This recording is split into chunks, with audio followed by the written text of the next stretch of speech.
All right, Mr. Matt Moore, welcome back to the show. Thanks so much for having me, Brett. So you are AOM's resident food writer. I'm sure people who've been following the site have seen your food content you've been putting out for us for a couple of years. And I mean, man, I think coming like on 10 it's years now. Probably like 10 years, yeah. 10 years. But you got a new book out, Serial Griller, Grillmaster Secrets for Flame Cooked Perfection. We're about to start the grilling season here, about to kick it off. So I want to make this episode sort of the guide to the grilling season, so you have the best grilling season ever. But before we get to the tips and tricks of how to be a grill master, what I love about your cookbooks that you've done in the past is that you had these stories. You hop into your Cessna. You got your pilot's license. You're a cool guy. You're fulfilling every fantasy that most dudes have, and you fly around the country and you go and you visit people who cook for a living and are really good at what they do and they're passionate about what they do, and get their story, but also tips from them. So tell us, before we get into the sort of the practical how-to stuff, tell us about some of the people that you visited to write this book.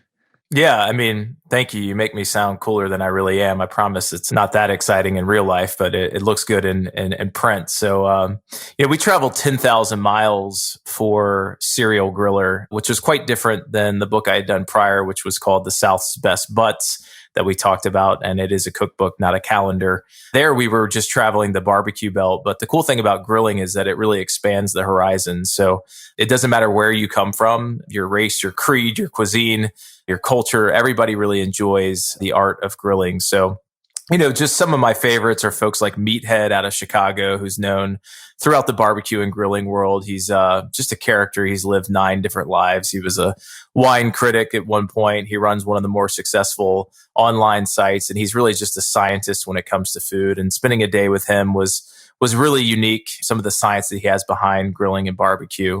At the same time, we worked with some of the country's best chefs. I think, I've always had, as a food writer, really the aptitude to make sure that all of my writing is speaking to folks that are maybe just starting out. And that's why I'm excited to kind of get into some details of grilling with you today. But we had 2 of the last James Beard chefs, outstanding chefs, and Michael Solomanoff up in Philadelphia and Ashley Christensen in Raleigh. And for those that are outside the food world, that's kind of like becoming the Michael Jordan, if you will, of cooking. Each year they announce essentially the best chef in America. So both of those are focused in it as well. And there's also just incredible experiences. There's a gentleman by the name of Jerry Baird, who is one of the last chuck wagon cooks. And if you're thinking in your mind about being out on the open Texas plains of hill country with a chuck wagon and cooking in Dutch ovens, that's exactly what we did. And a guy like Jerry is just one of those special souls when you get to spend an afternoon with him and glean his knowledge and eat his food. And obviously hear all of his stories. It's just those types of memories that I hope people will thumb through, read the book, get some inspiration for recipes, and especially now bring them a lot of joy by kind of coming on that road trip with me. Yeah, the Chuck Master guy, that was one of my favorite stories. It's like, man, there's still Chuck Master. Like, he started a whole association for Chuck wagon guys. Yeah, it's was a dying art until he became involved. And I think that's one of the things we always talk about here on Art of Manliness is using your passions to create opportunities. And he's certainly somebody who has taken a dying art and now spread it beyond just the United States, but Europe and Canada and everywhere in between. So super cool. And one of the things that your stories highlight is how universal grilling is. I mean, pretty much, as you said earlier, pretty much every culture has some sort of grilling culture within their food culture. And you highlighted, for one, you highlight a lot of Greek guys. Like, Greeks love grilled meat. Yeah. Just down the street where I live in East Nashville is a place called Greco, which is kind of an Athenian style Greek street food ambiance. And I think a lot of Americans are kind of introduced to Greek food from, family run restaurants where they're still using that kind of shaving off the cone gyro that's usually processed, but they're actually doing it in true kebab and souvlaki style. So really unique recipes there. And then kind of a similar cuisine that we also focus on is Michael Solomanoff, the James Beard winner up in Philadelphia. He runs a place called Zahav, which is Israeli food, which shares a lot of commonalities. And, that restaurant was literally named the best restaurant in America. So it's a lot of fun to have some recipes that are still applicable and easy for the everyday person to pull off at home. All right, so let's get into how to make this the best grilling season ever. But before we do, let's talk about the science of grilling. What's going on with grilled meat that makes it taste so dang good? Yeah, after coming on the heels of writing a barbecue book, a pitmaster told me one time that in barbecue, nothing good happens above 300 degrees. It was similar to what a college professor told me one time, that nothing good happens after 2 a.m. But in barbecue and grilling specifically, the idea of everything happening good above 300 degrees is actually scientifically described by a reaction that a French chemist came up with, known as the Maillard reaction, where you have the natural amino acids and enzymes. It doesn't just limit itself to proteins, but vegetables and fruits, even toasted bread, or my favorite, making beer. Everything good is occurring at that moment. And so, throughout the book, we spend a lot of time talking about tips and tricks to always make sure that you're allowing that reaction to occur. Now, if we're already flying above people's head, just remember this: brown food is good food. It creates that savory umami flavor that we all love from grilling specifically. And so that's what we're always seeking to happen. And that typically is occurring anywhere that you're cooking above that 300 degree marker. All right. But the other thing too, to get that, you want high heat, but you also want low moisture to get that nice reaction as well, right? Yeah. When we talk about cooking, as we have over the last decade, we do have recipes on the site that talk about poaching or steaming. But in this instance, we really want to get rid of the moisture, because the moisture would prevent that reaction from occurring. So in an instance where I might be cooking a nice piece of fish, I want to make sure that I pat it dry, even a steak, even a vegetable, because if there's too much moisture on whatever I'm putting on that grill, essentially those first few minutes where we're able to create that high heat sear, we're eliminating that opportunity from happening because we've got too much moisture. And same thing that we've talked about earlier, like with a great kebab, one big mistake that people make is overcrowding that skewer or putting too many items on the grill to start. And again, you're lowering that temperature down and you're not allowing that Maillard reaction to occur. And that's why you also don't want to cook frozen meat, right? Because it's just moisture there. And like that first couple, I don't know, probably 10, 20 minutes, you're just melting the ice and it's just getting into the meat. Yeah, and you're just not getting a consistent cook either, right? The outside versus the inside. And one of the things I loved, a quick tidbit, is you see a lot of recipes that say, bring meat up to room temperature. And I was careful not to do that, because you could take a steak that's 1 inch thick and pull it out of your refrigerator, and 8 hours later, if you put a digital meat thermometer into the middle of it, it wouldn't be a 68 to 70 degrees. It's still probably 45, 50 degrees. But the idea of pulling meats out of a cool zone, whether that's the fridge or a cooler if you're outdoors cooking, you just want to take that initial chill off, like you said, so that you're not immediately shocking the grill. So that's one of the other big tips that we play out throughout the book. All right, so high heat, low moisture. Let's talk about heat sources for grilling, because there's a whole bunch of different options out there. Walk us through them and the pros and cons of each one, and which one do you recommend for a rank beginner? Yeah, I mean, for me, the original is just hardwoods. Obviously, things like hickory and mesquite, and that's something that you would typically burn down away from your grill. Maybe it's a fire pit. We saw it done in the book in a barrel. And you take those coals and you put them, obviously underneath your grate so that you can cook food. And, that's a two-step process. It can be timely, but I think the ambiance of it and just the romanticism of actually burning a fire and using those coals is really unique. Speaking of wood, one of the things that's really come in play from a technological standpoint is the idea of pellet grilling. So using actual wood pellets to cook on a grill that's using electricity and a fan to cook that at the right temperature. I love those for folks that are wanting to have really precise temperature control, kind of a set it and forget it and get that good wood flavor. It's a no-brainer. They are a little bit expensive. They do rely on electricity. And then the problem that I find most often is that they just don't get above really 400 degrees. So if I'm really trying to get that beautiful sear on a steak, the pellet grill can fall short. I think most of us are probably most familiar with, charcoal. Comes really in two forms. Most folks prefer a lump charcoal, which is just more of a natural wood piece that comes in multiple sizes. There's different qualities. It produces less ash, and it's one of those things that you can continue to reuse. And you see those in a lot of the egg style cookers that are out there. But even some experts that we interviewed in the book prefer briquettes. Meathead out of Chicago, who's one of the most widely known experts in barbecue, really prefers the briquette, even though it produces a little bit more ash. What he likes about it is if I were to write a recipe and I told you to create 12 briquettes, we can actually really consistently measure the heat because those are uniform in size. And we're going to get really good results when it comes to having consistency with a recipe. Whereas lump charcoal comes in, you might have a piece that's, 2 inches, you might have one that's 6 inches. So you're going to get kind of different burn temperatures from using lump. Of course, we do have to address the fact that about 75% of Americans own a gas grill. So I think convenience is king when it comes to using that source when it comes to grilling. And one of the cool things we do in the book is we actually give instructions for every single recipe about whether you're using a gas grill or you're using a charcoal or wood style setup. And to me, my goal is just to get more people grilling. Obviously, if you're using gas, you're sacrificing from some of the flavor that you get from wood and charcoal.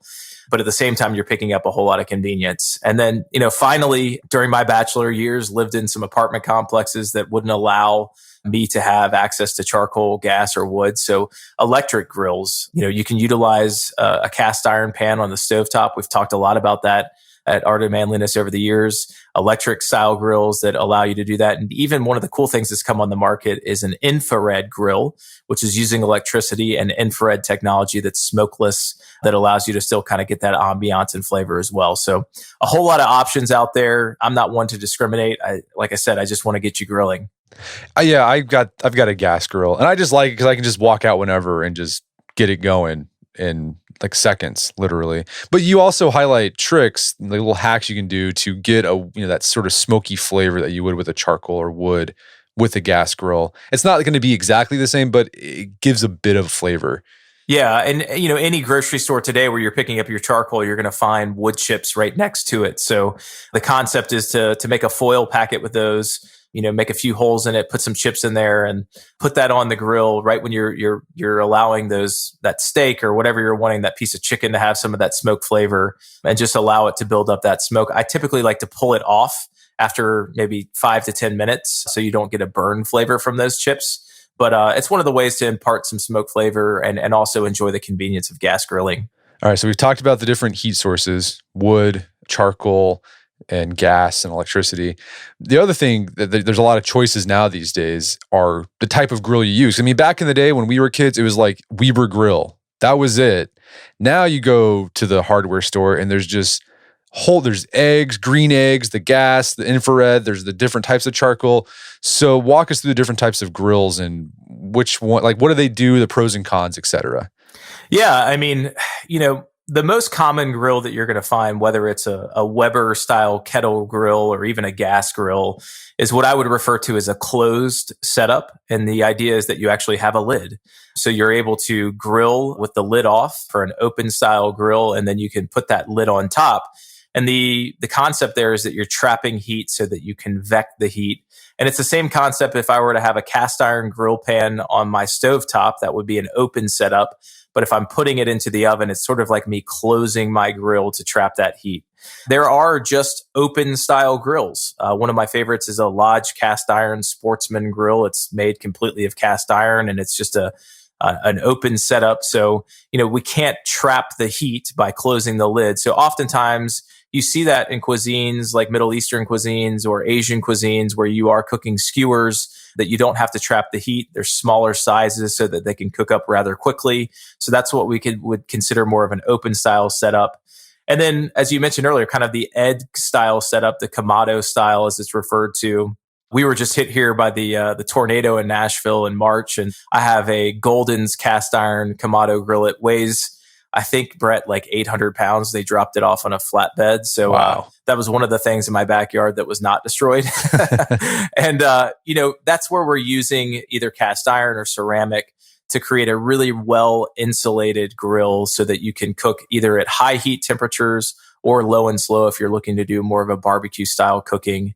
And then we have what we consider, kind of hybrid setups. You could go out right now and buy a gas grill that can also function as a charcoal grill. So for you, Brett, during a busy weekday, if you just want to fire up the gas grill, super convenient. But on the weekend, if you might want to have a little more of that charcoal flavor, those are really solid options to give folks as much access as possible to meet their grilling needs. Yeah, I know. I remember like when the egg grill started becoming really popular a couple years ago, people really started nerding out on those. They got really geeky with them. Oh yeah, I mean they call them egg heads, obviously, and there's several different brands that are out there, and I think they just provide a lot of versatility. I think pellet grills would probably come on the market because they're even easier. Obviously, with the egg style grill, you're having to still light the charcoal, you're having to open the vents and control temperature, even though it's very well insulated. Whereas the pellet grill, you just turn a knob, like I said, and the fan is going to fuel those pellets into making sure that that temperature is always right. So it's just depending on what your style is and what you're looking to do. They all offer different levels of convenience, but they also give kind of different variances when you're really looking for what you want to do. I love to have access and control the temperature. If I were to just set it and forget it, my wife would make me be off doing other things because she would know it's that easy. I've convinced her that what I'm doing is extremely difficult and it takes a lot of work. Well, you mentioned the vents on the Weber grill. Those are things that have always befuddled me. I'm like, what am I supposed to do with these? When do I leave them open, partially open? When do I close them? So because there's some on the top and then there's some on the bottom. So like when do you keep those open or closed? Yeah, and so vents and dampeners kind of mutually exclusive in that scenario if you're reading instructions. The idea is if I were to take a traditional Weber kettle grill, I want to open that bottom vent completely as I'm lighting my charcoal. If I were lighting it in the grill using maybe a charcoal chimney or one of those nifty tools that you can actually just kind of turbo light charcoal, you just stick it in there and it's got a high heater and a fan to get it started quickly. So we want to open those vents because what allows fire to live is oxygen. So the more air that we're giving it, especially when we're lighting a grill, we want to have as much air as possible. So those vents on the bottom are completely opened. As you start to close the grill, one of the things, if you're cooking a steak and you really want to trap as much heat as possible, but keep the oxygen flowing, you would open both the bottom completely open and the top. And I like to tell people that the bottom temperature control, that's where you're making decisions about, do I want this fire to be 300 degrees or 400 degrees? So you're making larger adjustments because that's where the airflow is first kind of entering in, and then it's coming up through the food source and then exiting through the top. And the top vent is where we're making decisions between 15, 25, 50 degrees. So if I were to cook a steak, I want to cook it as hot as possible in some instances. So I've got the vents completely open on the top and the bottom. If I'm cooking something more like a piece of fish, which I might want a lower fire right around that 300 degree marker, then I'll be closing off those vents so that I'm just being able to control the airflow, which is also going to control the heat that's coming in a charcoal and a wood setup. All right, that makes sense. All right, now I know. Good. So let's talk about lighting up a grill. You mentioned a few ways. You can do the chimney. There's got turbocharger things. What do you think is the best way to light a grill going?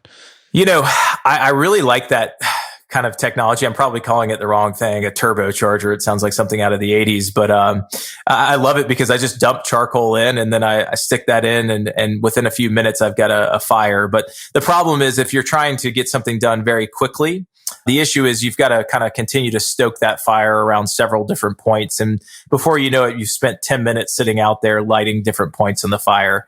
I think for a chimney, it's super convenient. And I would argue, Brett, we need to get you a charcoal grill because you could actually just stuff some newspaper into a chimney, fill it with lump charcoal or briquettes, light it, and within about 10 to 15 minutes, they're going to be rip-roaring hot. You pull them right into the grill, and you'll be preheated and about the same time that you would have with your gas grill as well. So I'm a big fan of the chimney. I'm not a fan of, the match light style briquettes or using, any types of alternative fuel sources. I grew up watching my dad put a lot of that lighter fluid on charcoal, and truth be told, his burgers always tasted like lighter fluid. Yeah. If you are stuck in a pinch, which I sometimes am with like maybe a good tailgate and people pick up the wrong things, my advice is to always make sure that if you're using a matchlight charcoal or a lighter fluid to get that fire started, that is okay. You just want to make sure that those coals are completely grayed out before you start cooking. I see a lot of people that start to cook too preemptively and it still has some of that lighter fluid flavor, and that's not something you want to be imparted in your food. I've done that. We had some people over for grilling. It's like when we first got married, and it was like my first time grilling. I grilled some burgers and I got just poured lighter fluid all, because I did what my dad did. Sure. And my wife was like, after it was over, I mean, I knew it was like, man, this tastes like lighter fluid. My wife was like, that tasted just like lighter fluid. I'm sure they thought they tasted like, and so I haven't done that since. So yeah, that's a good point. Like, when do you start? Like, say even if you use charcoal or briquettes, whatever, like when do you throw the meat on the grill? Because I think I've probably been throwing meat on too early. Yeah, I mean, the clear indicator, like I said, is the beauty of both briquettes and the lump charcoal is they will gray over into that, kind of orange and gray ember. And that's a great time. And I wouldn't be too stressed either about worrying that the fire is going to go out. I mean, whether you're using lump charcoal or briquettes, even if you've just got maybe a half a chimney's worth, that's still going to cook for you for at least 30 to 45 minutes after they've gone gray. So give it a little bit of time, allow it to do its thing. That's going to pick up the best flavor. You won't have to worry about, anything off-putting. And you're also going to have the best control. If you put it on too early, that fire is still kind of working its way and lighting coals, and you're just not getting the maximum result out of that charcoal. What's your take on creating heat zones in your grill? I am a huge fan of always, whenever possible, if necessary, setting up what I call a 2-zone fire. We can do that really easily on a gas grill, right? Most gas grills have a few different burners. So if you're working on a 2-burner, a 3-burner, or a 4-burner, the idea is that, one side of my grill, I'm going to dial that knob up to medium high, and the other side of the grill, I'll dial to a medium low. Of course, when you're cooking with gas, if you feel like it's too hot, you can just turn down the knobs and immediately kind of reduce that temperature. But you don't really have that luxury with charcoal because there's no knob to turn it on or off. Obviously, we talked about changing some of the oxygen and airflow, but that takes more time. So by setting up a 2-zone fire, if I'm cooking, a burger or a steak or a piece of chicken, I might want to put that chicken breast on the grill over the direct zone to get that skin nice and crispy. But I know that if I leave it there, it's going to burn that actual skin and I'm not going to get the result I want. So then I move it to the indirect zone and I can play between the two, which gives me control over the fire. And I think that's a big mistake that a lot of folks make, especially when they're starting out. You mentioned your mistake about everything tasting like charcoal. And I think it's so funny how as you become older, you realize some of the things your dad did wrong. My dad did that one. The first time we went fishing as an adult, I remember him not really being able to tie a hook. And I thought to myself, he taught me how to do this. So it's always weird when you're teaching those lessons. But setting up that 2-zone and not just having it all in one place will give a lot of folks comfort and control over the cooking process. And so with charcoal, to create that 2-zone, like one side would have all the charcoal, you'd leave the other side empty, maybe. In that instance, we would refer to that as horizontally offset or indirect. So you've piled the coals to one side. There are some other grills that allow you flexibility from a vertical standpoint as well. You could actually, move the grates up and down. So some of my favorite ones that have that type of setup, you can alter the vertical separation between the grate and the coals. So if I put it down close to the coals, I'm getting a direct zone. And obviously if I move the grate more vertically away from that, then that creates an indirect zone as well. I think the Hasty Bake grill based here in Tulsa, Oklahoma, they have that feature. They do. And actually what's unique about the Hasty Bake is it does not have a top vent.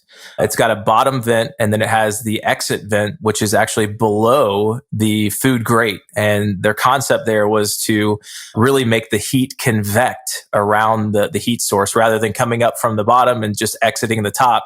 It makes it kind of spin around the grill. And that's one of the unique tools about that grill. And it's one of my favorites, quite frankly. It's really nice. I went to a demonstration down at the headquarters and I was like, I want one of these. They're pretty pricey, but I think if you're really into cooking, it might be worth it. Yeah. There's a gentleman at Burn Company that we featured, Adam, who actually was a Hasty Bake grill salesperson. And he said they've been selling them the same way with the old show and tell method to customers ever since they came out. So it's a fantastic product. So you mentioned convection. That's something we could probably get into because when you're grilling meat, you're cooking the meat in different ways, right? Like we talk about the convection. I don't know all of them, but you know what I'm talking about. Yeah, I mean, when we talk about like direct heat is a term that's really common throughout all recipes. So that's kind of radiant heat. And you could just think of that as like heat from the sun, right? It's just radiant. It's just beaming down on you. Convection would be what I would refer to as kind of indirect grilling. I give a scenario in the book, like if I'm standing in the sun, I'm picking up all that radiant heat. If I go under the shade, it's a little more gentle, but it's sort of like convection heat. It's still hot.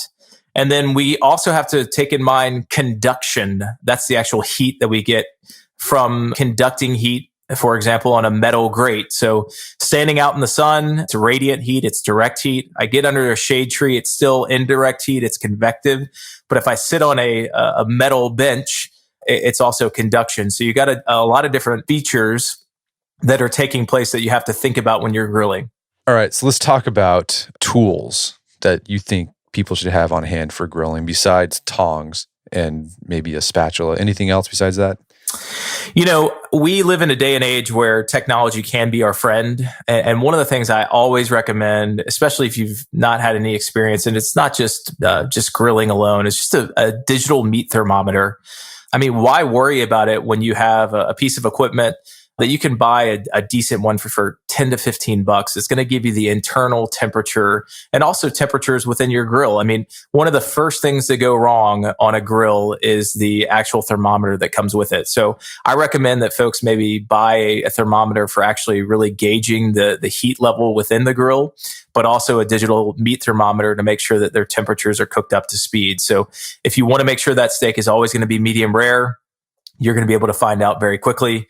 If you're too worried about the chicken not being completely done, you know, it's something that you can learn. And I say that because as you cook with time, your reliance on that meat thermometer becomes less and less. If you cooked a steak 100 times in your life, you know, and just by sensation and feel and timing and experience, you'll be able to pull that off. But one of those great tools. You mentioned tongs, but I use them all the time when it comes to grilling. I mean, that's my most used tool. I also think that it's super important for you to have, you know, like a grill pan or a basket. You know, we do talk a lot beyond just cooking meats and proteins about vegetables and salads. And oftentimes we don't want those things to get lost in the charcoal. So having a grill pan or a basket allows us to, roast cut corn very quickly. So you get kind of that caramel style corn instead of doing it on the cob. So some of those tools are really useful. You don't have to invest a lot of money. And the last one would be just keeping your grill clean. So a simple scraper. If you don't have that on hand, you know, one of my favorite things to use is just foil. We use foil a lot when we're grilling. I go to a local campsite with my family, and if there's an old school grill out there, I didn't bring my grill brush, but I can just crumple up some foil, scrape that up against the grates, and it cleans off that grill to my satisfaction. No, the meat thermometer is a game changer because, I mean, in the past, before I got one, if I wanted to check if the meat was done, you'd have to take it off and just like cut it open, which just ruins it for the presentation. Good. Yeah. So yeah, I highly recommend it. It's also just good to have, like, if you do smoking or you're roasting. I use it all the time when we roast our annual prime rib. You got to have that meat thermometer. It's a great birthday gift, great Father's Day gift, or just pick one up for yourself. You're going to treat yourself. And they're complicated. You know, I have a real cheap one. It goes back to that style of there's Bluetooth ones that speak to your phone, but I kind of like the idea of having an excuse to go outside, because if I'm just sitting inside on the Bluetooth, then my wife knows, like I said, she's going to come up with other things for me to be doing. All right. So we got the grill going, got our tools, time to grill. Let's start with the basics, because Memorial Day is coming up. People around the country are going to be grilling burgers. What's the best way to grill a burger so it's not just some sort of charred, thick hockey puck? Great question. You know, one of my favorite articles that we've done for Art of Manliness is the Hemingway Burger, which he recommended being cooked on a flat top. So actually in the book, we visit alma mater, the University of Georgia, and we go to a place that's called The Grill. And uniquely there, they're actually using a flat top griddle fueled by electricity. So I know some grilling purists will take aim, but I truly believe a burger is best cooked on a flat top, especially in cast iron, because it just creates an even sear. It allows the burger to cook in its own juices. I think that Hemingway Burger recipe is fantastic. We have a triple cheeseburger recipe in the book. We've got mushroom Swiss burgers.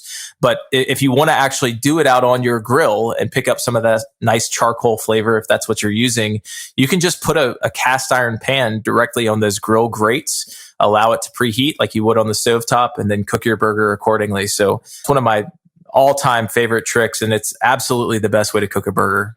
Yeah, I have to agree with that. I mean, I always, because we do the grilling on the grill with the burger, and as you're grilling the burgers, you just hear all that fat dripping in and hissing. It's like, that's all the flavor. It's going away. Yeah. But then when you put it on the flat top, it just tastes a lot better. 100%. And it's kind of more foolproof. It's easier to turn them, so you can pick up a cheap cast iron pan and have one always outside for your grilling needs. It's one of my favorite ways to go. And truth be told, one of my favorite meals that's just a super classic that we find in multi layers throughout the book. Any prep on that? Just simple salt and pepper? What's your take? I mean, always with a burger, simple salt and pepper. The Hemingway Burger involved. That's pretty. It's almost like a meatloaf. Yeah. But I'll tell you, man, it is seriously delicious. I'm not just saying it because Hemingway came up with it. It's honestly one of the best burgers I've ever had. It was a good burger. All right, so burgers, cast iron skillet, or at least buy something cast iron you put on the grill. Other classic grilling is steak. What's the best way to grill a steak to get the perfect, just juicy steak? Yeah, we actually explore a couple different methods, and we've explored this in some articles as well. But I think if you're using a thinner cut of steak, whether it's like a strip steak or something along those lines, or a skirt steak, we want to cook it really as hot and fast as possible because it's thin. So we want to get that Maillard reaction to occur. But we don't want to cook it too long because otherwise we're going to cook it past my preferred preference of a medium rare to rare. So in those instances, you really want to use that kind of hot and fast method to develop the sear, to allow that steak to get that nice char on both sides, but pull it off the heat and allow it to rest so that you're not bringing that internal temperature above 130 degrees.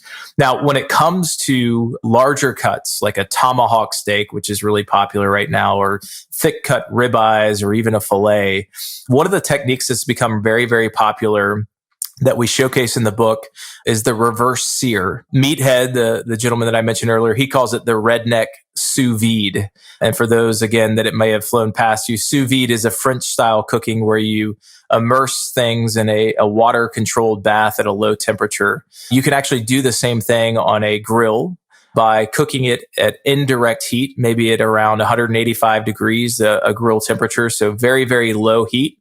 And what happens is, over time, that entire cut, if it's a thick ribeye, for example, from edge to edge, the idea is that, we'll bring that entire piece of meat very, very gently and slowly up to our desired temperature, call it maybe 120 degrees. We'll pull it off of that and then get our fire nice and hot and then sear the steak to create that Maillard reaction. Remember, brown food is good food. And what ends up happening is you'll have a steak that's perfectly cooked edge to edge at that 130 to 135 degrees. Whereas if I were to take a big, thick tomahawk and do it in the traditional manner of cooking it over direct heat to get a sear and then moving it off, we're really only going to have kind of a thinner zone of that perfect temperature. So the reverse sear is something that I really encourage. It's also great for entertaining because you can actually pre-cook those steaks maybe an hour or so in advance. And then when your guests arrive, you can cook them up to temperature based on each guest's preference. How long does that slow part of the reverse sear take? Like, is it 40 minutes, an hour? Is it, what are you looking at? Yeah, I think, the steak, whatever cut you're using, it needs to be at least 1.25 inches thick, preferably thicker in my opinion. So at 185 degrees, if you can get your gas grill, you might just be putting one burner on the lowest setting and then cooking it horizontally offset as far as possible, just to kind of keep it away and make it a gentle heat because we want to bring the entire piece up at the same time. So you're looking at 45 to 50 minutes for something like that. And again, that's another area where a great digital thermometer is going to benefit you. And I'll tell folks, if they're going to do this, don't worry that when you get through that 45 to 50 minute period that it looks sort of like this gray mass. You're going to sear it off and get that delicious, beautiful look from the charred meat. But the cool thing is when you slice into it, you actually really don't even have to let it rest because you've cooked it so gently. The entire steak should be that perfect medium rare, that dark pink center that you're looking for. And you wrote an article on the reverse sear a couple years ago for AOM. And so we did. Yeah, we'll make sure to link to that. And I know when people did it, we got letters saying that was the best steak I've ever had in my entire life. So it works. It works. I love that. And prep on steak, again, simple, salt, pepper, that's pretty much it. Yeah, pat them dry. I think one thing I really like that I've been doing just right now, and we make mention of it in the book, is is a dry brine. Every Thanksgiving, there's always these stories about brining and how complex it is, and it's 24 hours. I always think that's a little bit of nonsense. I think a dry brine is essentially just adding a decent amount of kosher salt to proteins, to vegetables, maybe an hour or so before you cook. So if I have a big old thick tomahawk or a ribeye, I'm actually just going to season it pretty liberally on both sides with salt. And that will actually absorb and allow the steak to retain moisture on the grill. And then patting it dry before you put it on, you grill it, and it actually is still going to need some more salt after you cook it. I like to maybe slice it and season it with some nice sea salt or, again, kosher salt right before I serve it as well. Yeah, my mouth's watering right now. All right, let's talk about chicken. And I've found in my years of grilling, I've found chicken to be surprisingly tricky to grill. Like, it's trickier than beef. Because what will happen is I'll get it nice. I'll get that nice brown on the outside. Then you cut open to it and it's just raw. So what's going on? What am I doing wrong with chicken? Yeah, chicken can be one of those finicky proteins to really perfect. And it's really obviously just as similar to a turkey because it's the same style. I think first and foremost, what do we love about chicken? Well, we love that crispy skin, and we love it when it's really nice and tender and juicy. And so what we have to do is to be able to create the ability for us to control getting that nice crispy skin, but also having the temperature to a place that we're not burning it to where it dries out. And I think that's really where a 2-zone fire really shines. So in that instance, I will typically take a whole chicken, which I love, and I'll do a method which we call a spatchcock. Essentially, we just take kitchen shears or a nice knife and cut out the backbone. It's very simple. And then we are able to turn it back over kind of like an open book and then just press down on the breast, which will just pop the breast. And that will allow us to create an even surface. So the dark meat and the white meat really come together at the same time. So that's one of those methods if you're cooking a whole bird. Even if you're just cooking, a chicken breast or a chicken thigh or a chicken wing, the idea is to cook it over direct heat to get that nice crispy char on the outside of the skin. And then you can move it to the indirect heat, that convection style heat, to where we know we're not going to burn the skin anymore. And we're going to just allow that chicken to come to the right temperature. I typically will cook it to about a temperature of about 160 degrees. Again, another great example of why you might want a good meat thermometer. And you want to make sure that you're actually getting that thermometer, not just maybe a 1/4 inch into the breast or the thigh. You want to make sure that you're taking it at the center and even at the bone to make sure that you're pulling it off at a safe time. And then you let it rest. It's still going to cook up another 5 to 8 degrees when you pull it off that grill, and that will be perfectly cooked. Great piece of chicken. I think one of the problems with chicken that makes it tricky is that it, particularly chicken breast, it's uneven, right? So it's it'll be thin, and then as it gets to the big part of the breast, it gets bigger, and then it'll get smaller again. So, the edges might be cooked, but the middle is just still pink. Yeah, and you can fix that problem by, just taking a mallet and just kind of pounding it out, or even just kind of pressing on it with the heel of your hand, just kind of creating that even source. I think probably one of my favorite techniques that we do in the book with chicken specifically is boneless chicken thighs. These have really come back into favor lately. They're super affordable. And truth be told, because it's the dark meat of the chicken, it loves high heat. You get a nice sear on it. You really can't mess it up. As long as you cook it, even if you overcook it, it's still going to be really tender and juicy. And then we actually serve it with a kind of a board salsa. So we're actually kind of doing a reverse marinade to add even more moisture to it. That's one of my favorite recipes in the book. It's a grilled chicken thigh with herb salsa. It's a foolproof chicken recipe that is great for entertaining, and the leftovers are delicious too. All right, seafood. Seafood's tricky because it can dry out fast if you're not grilling it right. So what's the secret there? Yeah, I think larger cuts of fish are more akin to cooking a steak. Like a grilled salmon is a great example. You're actually cooking salmon pretty similarly to what you would do on a steak side, because you want that internal temperature to be more of a medium style. And even for some of your other cuts like halibut and cod and other items like that. So you are cooking that over direct heat to develop that sear. I often recommend, if people have not really had a lot of experience grilling before, fish is one of those things that just always sticks to the grates. So one of the ways we prevent that is making sure that our grates are clean. making sure that we've pat the fish dry because we want to eliminate that moisture. So we develop the sear, because when you're searing it, what happens is the proteins in the fish or any cut is actually kind of lifting itself off of the grate to stop from sticking. If it's too much moisture there, then it's actually just going to sit there and stick on the grill. And when you go to flip it, you're going to be frustrated by it. So one of the ways we could avoid that altogether is a grill basket, a fish basket. So where you're able to just lock it in and put it directly on the grate and just turn it within that basket and then open it up and serve it. So I think for those that are maybe just starting out on a piece of fish, it's cooking it hot and fast and then pulling it off the fire. You don't have to move it a lot between zones, but a basket is one of those things that until you become very comfortable with it, you'll still be able to impress your guests with that beautiful presentation. Yeah, grilled salmon is my favorite. I just taste so tasty. What I did with grilled salmon, I grill it and then I just put like a pat of butter, sure, like to finish it off, and just like let the butter melt. That's how I like it. It tastes delicious.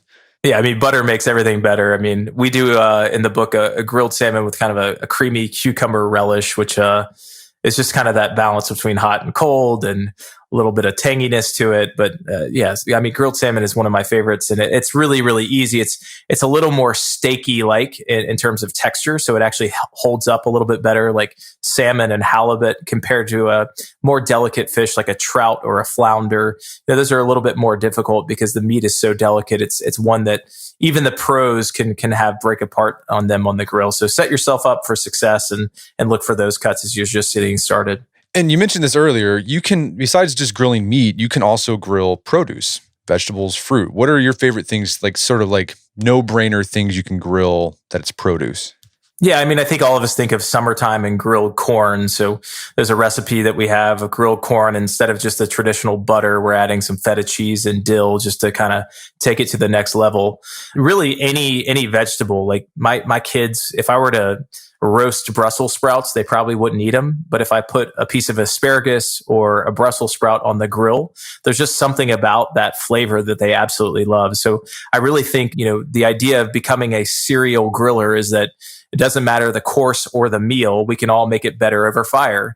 That includes salads too. Lettuces, believe it or not, over direct heat will pick up quite a bit of that smoky flavor and char, which just takes that, Caesar salad or Cobb salad or whatever you're looking to do to the next level. Fruits are one of my favorites. I'm a Southern guy. I've never apologized for that. One of my favorite desserts is a peach cobbler, but as I've gotten older, as we all do, I realize that I have to work out a lot harder if I want to eat that peach cobbler. So I love just a simple grilled peach on the grill. It's super straightforward. Maybe finish it with some honey, serve it with maybe a vanilla Greek yogurt if I'm being really good, vanilla ice cream if I'm not being so great. But I've really cut down a lot of the calories from the traditional peach cobbler by cutting out the carbs and all the extra butter. We have grilled watermelon. We've got grilled strawberries, figs. So you're just taking the natural sugars and allowing that Maillard reaction to occur. And it just transforms your everyday vegetable or fruit into something that's just even more delicious. Yeah, the grilled peach sounds really good.